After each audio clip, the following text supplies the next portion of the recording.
Hey guys, welcome to the last portion of the workshop. This is the last two parts of the booklet that you were giving, talking about aim to sustain and, of course, eat with purpose. Okay, so today what we're going to go over is a very, very important thing, which is rising and dining. Um, you really can't be successful without this portion because what happens here is you set the standard for the rest of the day. And we're going to get into that in a second. Um, so your breakfast should include protein, fat, color, and high fiber carbohydrate. Um, really, the essentials here are protein, fat, and color coming from vegetables or fruit, like anything like that. High fiber carbohydrate, you don't want to go overboard with, especially if you're trying to lose weight. Um, it could tend to slow things down if you actually do too much carbohydrate, starchy carbohydrate.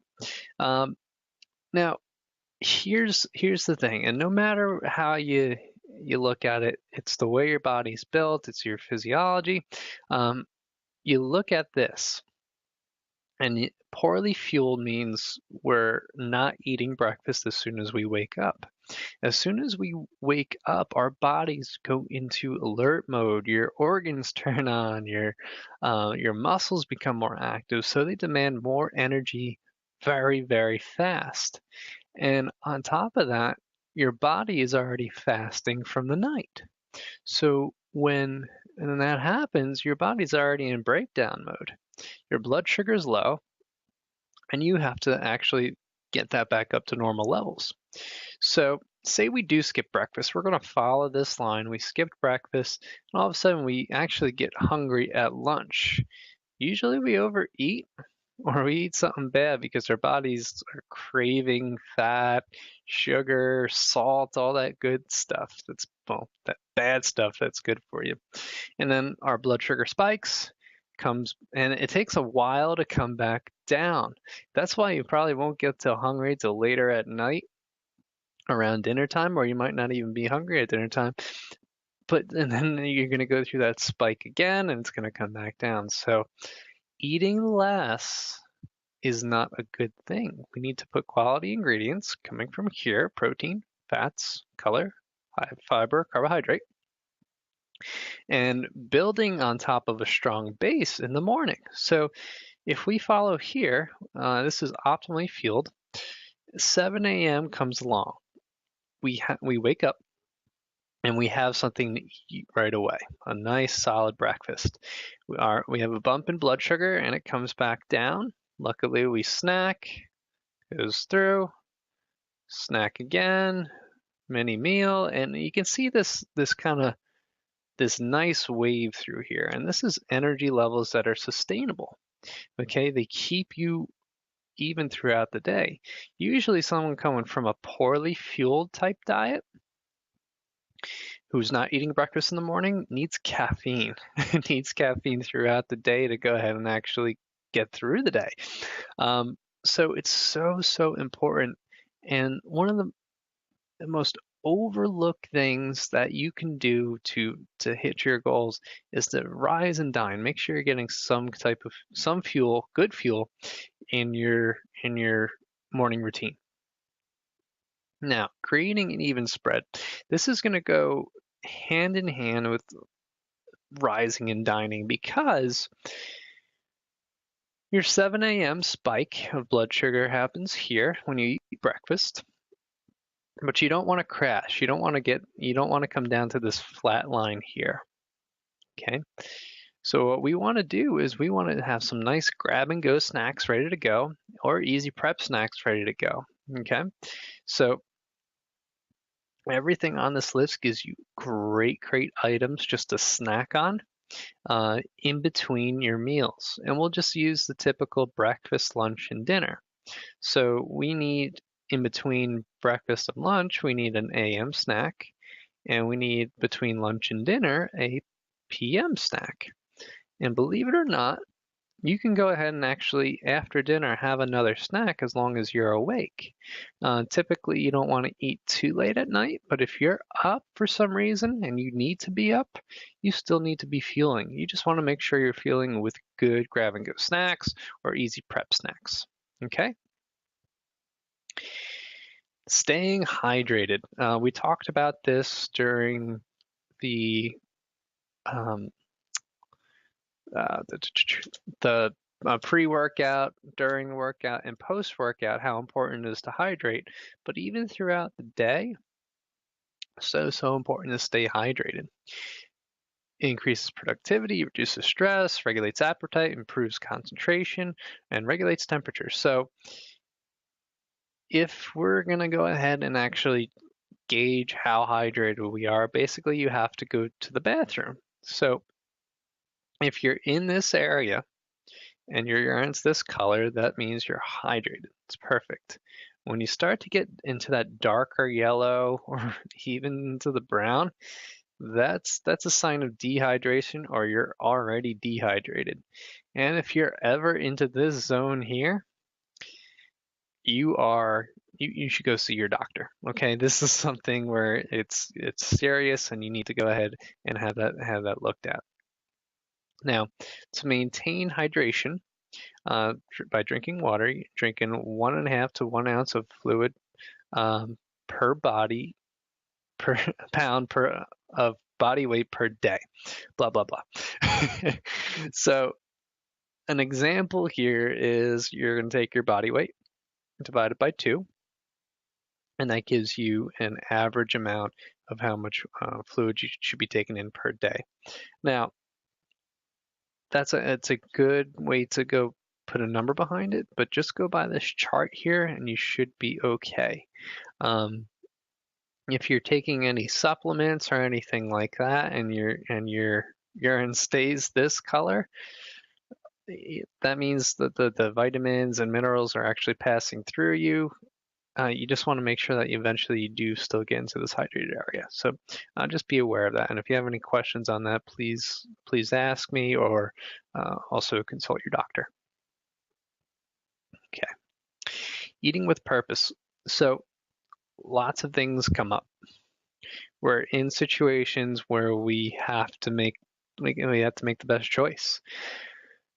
And choose your battles. So even though we're out on the road or we're in a tight situation where you want to stay on track, but there's bad food in front of you, take a look at this list and make sure that you pick things off this list when you're out and you don't have a choice, or it's between one evil or another evil. There's always something that's a little bit better, and have that in your mind because you can win that battle. So you can come out on top and said, I made the best decision at that time. And since you have to fuel, you have to keep fueling throughout the day, it's important that you don't skip meals, but you make the best choices at them. Now, of course, it's always going to be preferred that you have your meals prepared ahead of time, but there's always something that comes up, but we can still make good choices. As long as we have the right intention in our head and our goals set, and we really want to stay true to our goal, you go ahead and make the better choice here. This page here kind of goes over the same ideas. You have some travel strategies, starting to pack little coolers, things like that when you go on a plane.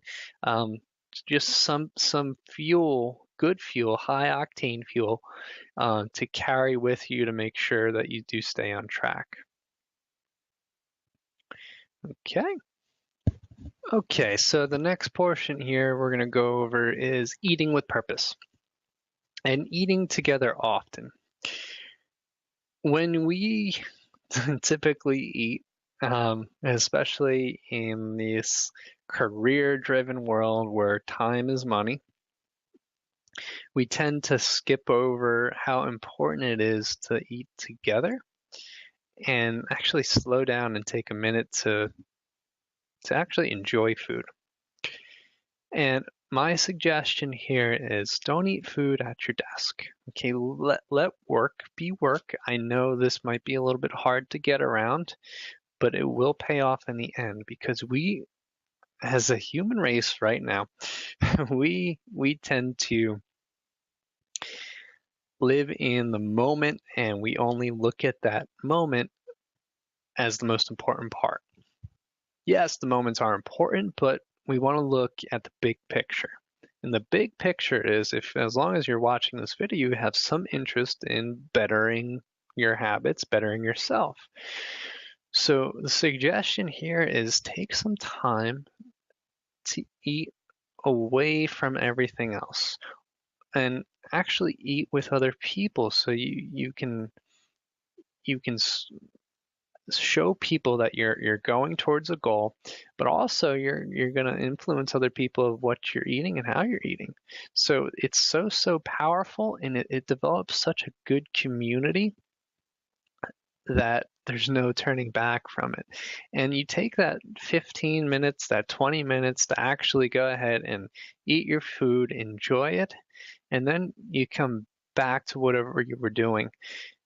And that gives yourself enough time to de-stress, to take your mind off work or whatever you were doing, and just have that dedicated to say, hey, this is a meal that's going to fuel me. This is a meal that's going to help me in the long run. Getting into this habit, especially with family, is so important that I do not like to overlook it, and it can definitely bring some community to your work life too. So finding balance. We're not going to eat healthy 100% of the time. If you're an Olympic athlete, you're probably eating healthy 100% of the time. But we want to make sure we enjoy events, we enjoy food, we have those cheat meals, not cheat days, to give our bodies something that it's missing. Even though it's bad food, it might have some nutrient that you're lacking. But here's my suggestion. We're going to find success by eating good 80% of the time. So what does this exactly mean 80% of the time? Okay, so this is where it's so important to meal plan instead of write down what you ate. Because if we meal plan, we can go ahead and say we have 7 days a week, and we're going to average it to 5 meals a day. 5 meals a day, meaning breakfast, AM snack, lunch, PM snack, dinner. So with all of these here, that's going to equal up to 35 wholesome meals, right? So we're looking at the bottom right here. So if 28 out of 35 were good meals, we stick by the 80-20 rule. Okay, so 20% wasn't followed and 80% was followed. So that gives you, let's say Saturday night, you knew you were going out with your buddies and you wanted to have a bacon cheeseburger with some French fries. Or even better, you choose your battles and you go for the sweet potato fries, right? Because you can make that meal a little bit better by setting your intention. So nonetheless, they'll count that as a cheat meal, but it was programmed in there. So that means you have that's 6 more meals where you can go ahead and if something comes up, you can that meal, you don't even have to worry about it. You don't have to feel guilty about it because you already know where you can get back on track. And that's the beauty of looking at a plan, following the plan the best you can, but also planning some enjoyable meals in there where you're going to go ahead and have a burrito for lunch on Friday, right? And your mindset is, well, I'm doing all this work, I'm feeling good. It's not a reward to do that, but it's saying, hey, let's kick back a little bit. This is something I really enjoy, and let's go for it. And that meal becomes so much more satisfying that you're going to look forward to it every week. You're going to appreciate food a lot more. Um, so, so important that we do follow this, okay? And, oh, that's it. So, if you have any questions at all, please bring it up in the coaching sessions, bring it up in, I mean, um, on Jabber, send me an email, give me a call. I'm here to help you. And I want you to digest this information because this is something that you can follow. Anybody can eat 80% in good 80% of the time. This is something that's going to sustain the rest of your life. It's something to follow, to encourage your children to do, and your friends to do, your family, because by changing yourself, you can change the world around you. That's all I have for you guys today. Feel free to shoot me an email.